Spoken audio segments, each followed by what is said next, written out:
Excellencies, colleagues, and friends, Yahweh, and warm Pacific greetings from the Republic of the Marshall Islands. It is an honor to join you today, and I extend my sincere appreciation to the government of Germany, Robert Bosch Foundation, and the Global Center for Climate Mobility for organizing this forum and welcoming us here.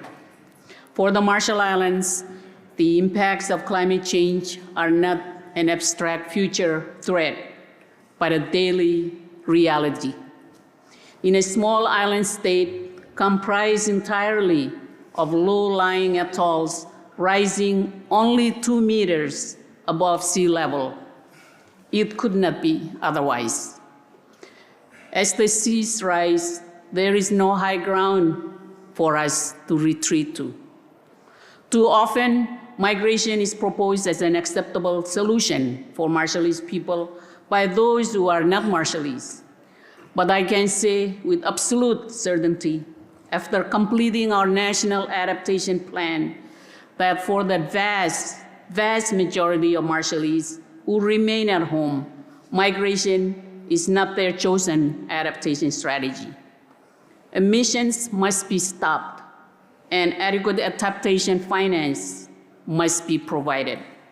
This is the heart of climate justice.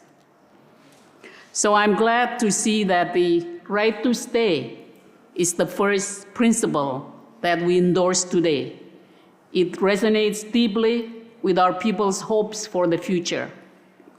These global principles for addressing climate mobility as a whole are vitally important as we face changes to our planet and that islanders have warned about for decades, and I'm pleased to endorse them.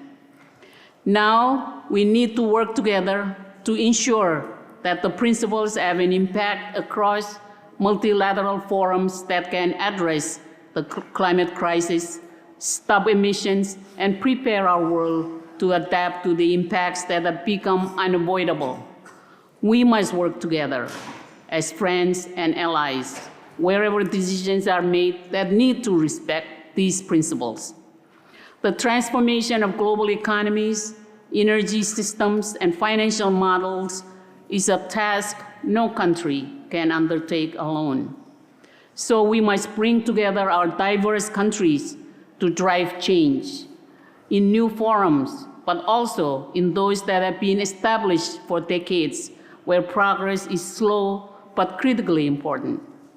In the UNFCCC, the High Ambition Coalition, as was mentioned earlier, has brought countries from every continent together to secure the 1.5 Celsius temperature limit, of which RMI is fully committed, and drastic increases in adaptation finance commitments.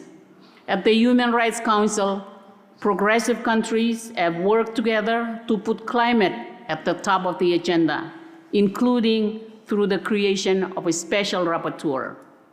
And we must work with others, including those outside of government. It was Pacific students that led the charge for last year's ICJ advisory opinion.